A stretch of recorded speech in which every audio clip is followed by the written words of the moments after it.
Hello everyone. Today we are starting the fourth chapter, moving charges and magnetism. Right? You have studied about Oersted's experiment in class 10th. We are going to recall that, and then after I'll give you a rule. Right? So what is Oersted's experiment? Oersted was the first one who established a relationship between electricity and magnetism. He performed an experiment where he had kept a magnetic compass needle near a current carrying wire. And what was observed? It was observed that the magnetic compass needle is deflected when it is placed near a current carrying wire. So let's just recall the circuit for that. So if we have a wire like this, or you can say the circuit like this,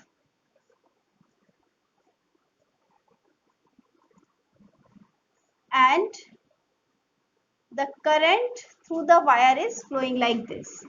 We have a magnetic compass needle, right? And if we talk about the directions, we know that north, south, west, east. It was observed that whenever we have this needle near this current carrying wire, there is a deflection in the needle. Now for performing the experiment, this needle was kept once below the wire and once above the wire. So I'll tell you the case when the needle is below the wire, right? So in this case, it was observed that the needle was deflected to this position. This was the initial position. So that means it was observed that if this is the initial position, the final position of the needle is this. We can learn this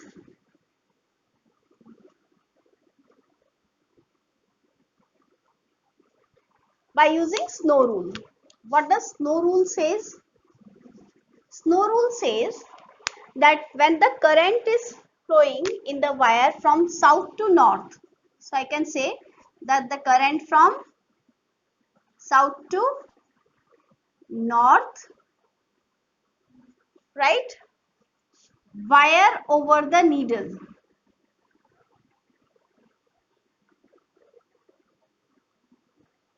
right, then the north of the needle is deflected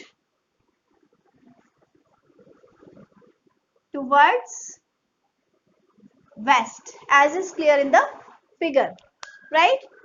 And it was also observed, there were experiments carried out by Oersted many times, that when the current increases, the deflection in the needle increases. And if the needle is brought closer, the deflection is more. If the direction of the current is reverse, the deflection is reverse, right? We'll study about this reversing of direction in detail whenever we'll be clear with the concepts which are upcoming in the chapter, right? So these were the experiments performed, and then after that means what was the basic result? You can say what is the conclusion? The conclusion was that there is a relation between the electricity and magnetism. So relation between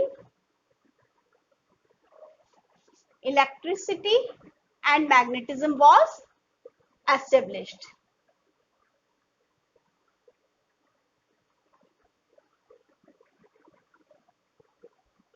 After Oersted, another scientist, very popular one, you have heard the name, called Maxwell.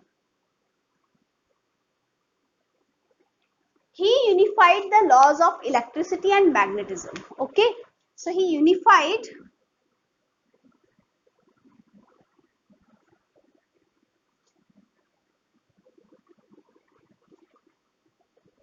the laws of electricity and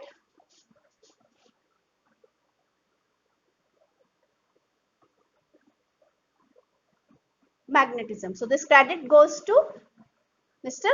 Maxwell. Then after discussion about the electromagnetic waves, see he produced, then after there was a discussion about the electromagnetic waves, and due to these electromagnetic waves, this interaction between the electricity and magnetism, the modern technological advancements have taken place, right? Now here we need to recall a few more concepts about class 10th. So before we discuss those, let me rub the board.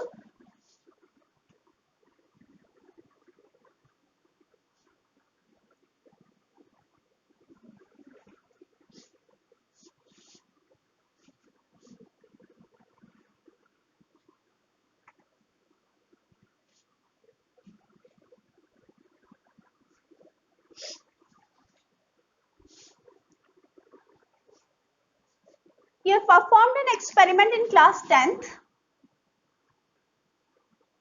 where a current carrying wire was here and there was a hardboard on which the iron fillings were sprinkled. It was observed that the iron fillings are arranged in the form of concentric circles, right? And when we place a magnetic compass needle, it was observed that the direction of magnetic field was like this. Now this direction of magnetic field can be given by right hand thumb rule. So here we need to recall and mention the right hand thumb rule. What does it give? It gives the relation between current direction and magnetic field direction.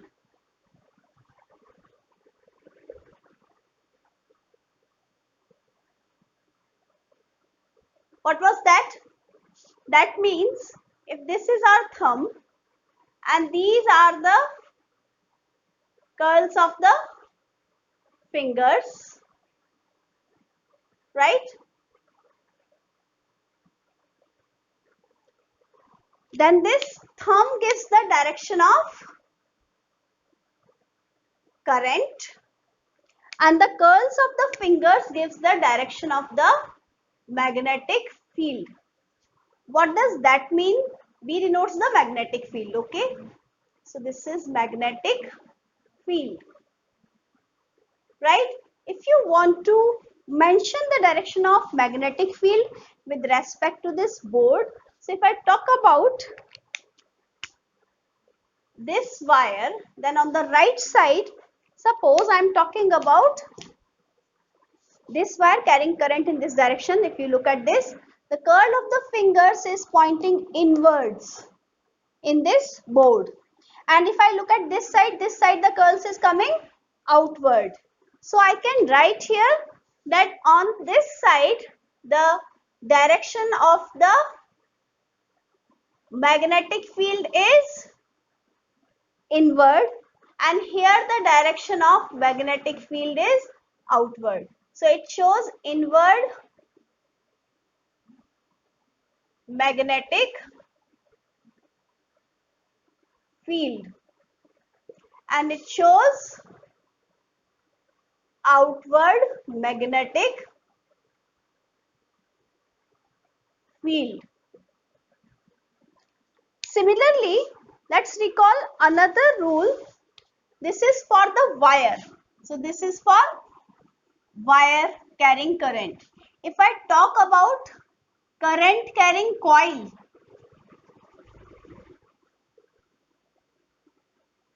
now current carrying coil, that means if this is the current carrying coil and I have to find the direction of magnetic field, the right hand thumb rule will be different, like slightly different interpretation will be there. Here the curls will be taken in the direction of current and thumb will give the direction of the magnetic field. So if you look at this, This is your current carrying coil. That means if I'm talking about this coil,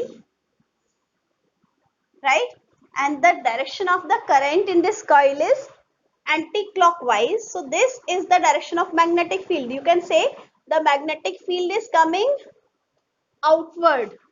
So I can say that this is the direction of current and this is the direction of magnetic field. Now if I talk about this case, here the direction of current is towards the fingers. So here this is the direction of current, right? And this is the direction of magnetic field, right?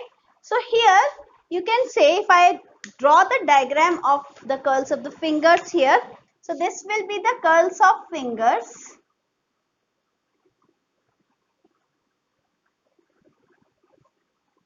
and this will be the thumb.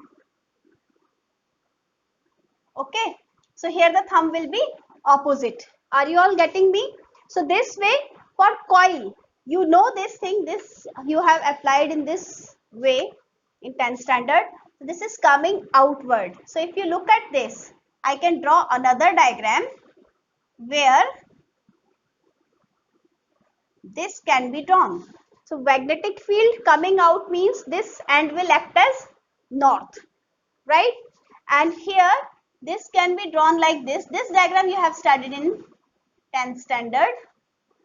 So if we have this direction of current, so this will act as south pole. South means entering magnetic field lines. So hope you are able to recall this thing. So let's rub the board now and move on to the next concept, right?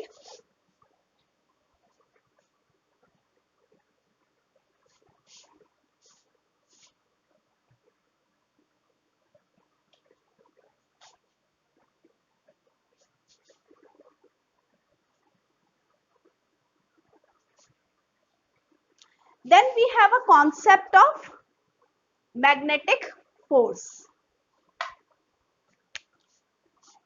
Now here the course of 12th standard starts.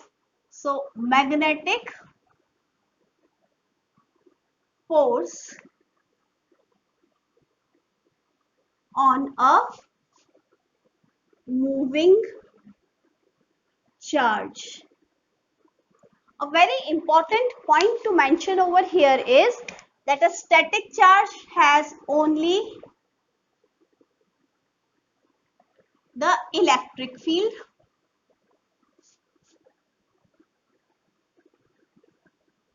and magnetic charge, moving charge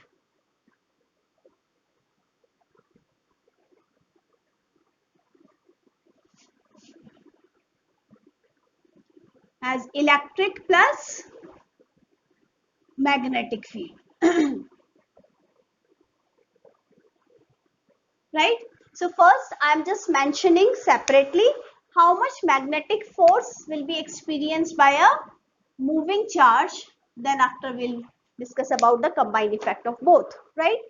So let's consider a case where a charge Q is suppose moving in this direction with velocity v, and I'm talking about a charge Q which is moving this way, right? Suppose the direction of the magnetic field with this moving charge is theta, right? Then the force on this moving charge is given by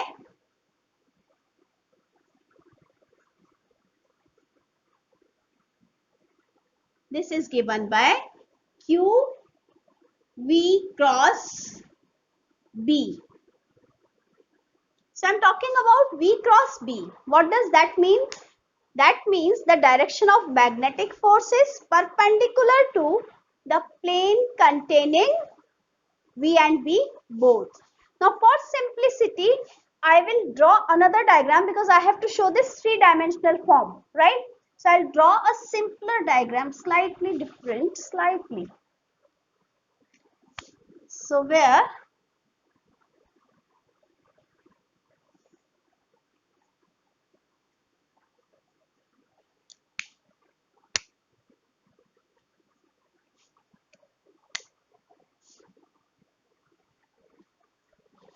so that means our force will be perpendicular to V and B both. So what will be that direction? So that direction I can show like this.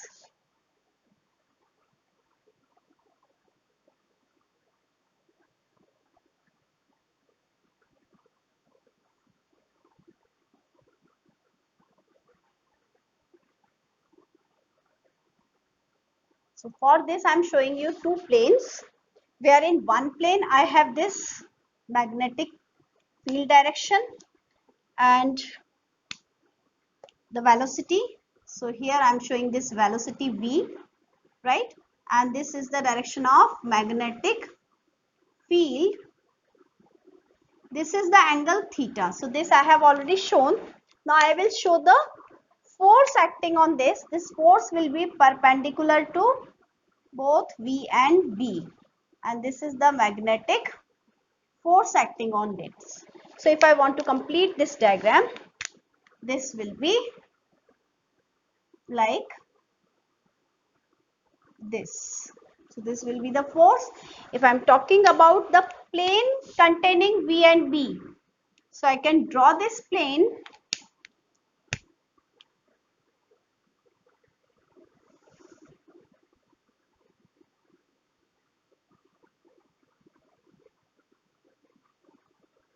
like this, and I can draw this another plane like this. So to explain this, I will show you with the help of a book, right? So if I have this book in my hand, this plane is horizontal plane, this is the vertical plane, okay? So in this horizontal plane, suppose I'm having this as the direction of the motion of the charge and this as the direction of magnetic field. Hope you can relate it with the diagram. This is the direction of magnetic field and blue pen is the direction of the charge, right? So in this case, the magnetic force will be in the direction along this page, which is perpendicular to the plane of V and B. I hope you understood this. So this I have drawn in the form of a book page. This is the horizontal plane where V and B are there, and this is the vertical plane along which the force is there, right? So this way, this magnetic force, or you can mention it like this also, that this magnetic force is given by Q V cross B, and here this force is perpendicular to both V and B. So force, magnetic force is perpendicular to both V and B. Why so? Let's recall class 11th. If C vector is equal to A cross B vector, then C vector is perpendicular to both A and B vector. Remember, this you have studied in class 11th. So that's why this magnetic force is perpendicular to the plane containing velocity of the charge and the magnetic field, right? So let's move on to the Lorentz force. This is the magnetic force only, okay?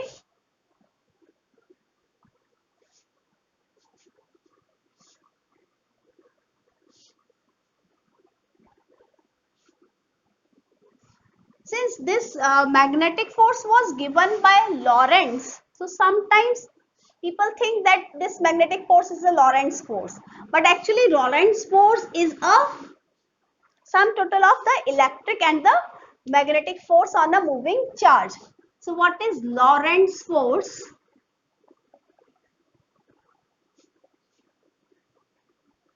So Lorentz force, that is the total force on a moving charge, is equal to the electric force plus magnetic force, right? So here, what is the electric force on a charge moving in an electric field? Let's consider a charge. If a charge is here, electric field is acting this way. So the electric force on this charge will be Q into electric field. So here I can mention Q E, right? And we just had written the formula for magnetic force, that is Q V cross B, right? I can take this common and inside I can write QE plus V cross B, right? This is your Lorentz force.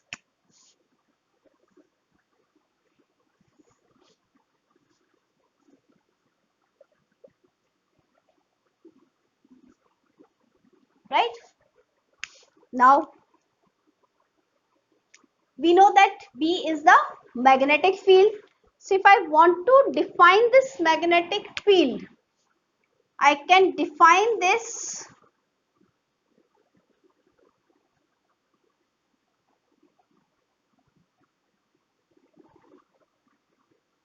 in terms of its SI unit. So here I can mention SI unit of magnetic field is Tesla, right? And Gauss is a smaller unit.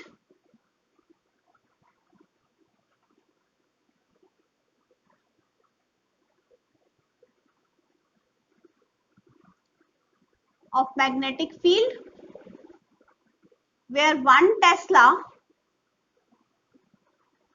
is equal to 10 to the power 4 Gauss. Okay, now I have to define 1 Tesla. That means I can use this formula, F is equal to Q V B sine theta, right? So if I have to define this unit of magnetic field, I will place these things here and put these values 1. So that means I am defining it for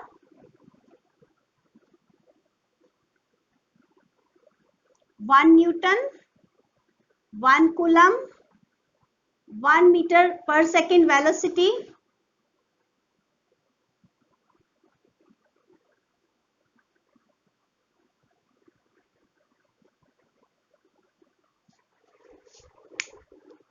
smaller letters, so I'll just rewrite it. 1 Newton, velocity 1 meter per second, and charge 1 Coulomb. And sine theta 1 means theta is 90 degree, right? So that means if I put these values, then B is equal to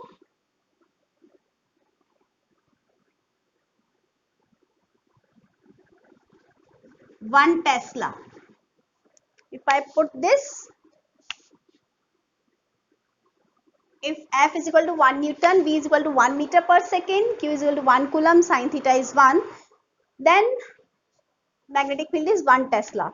So I can define it like this, that the magnetic field is said to be 1 Tesla, or you can say 1 Tesla magnetic field is the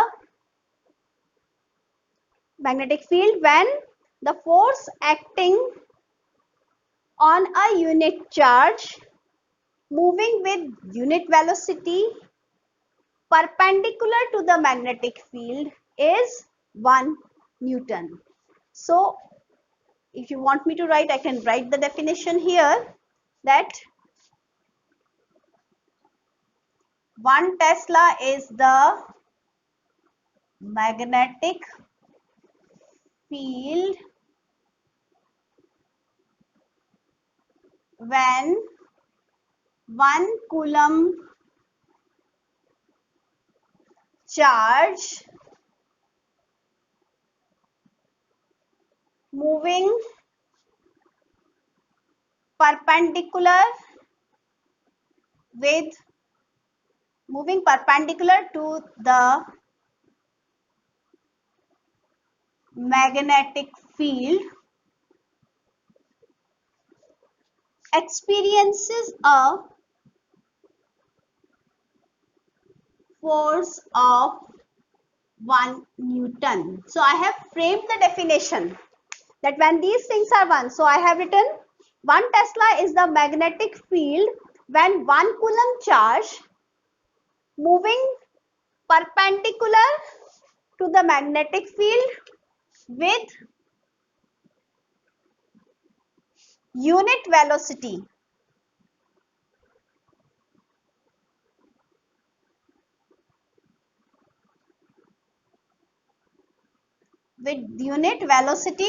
experiences a force of 1 Newton. So this is a trick how we define the different units. So this was about Lorentz force, right? Rest of the things we will discuss in the next video.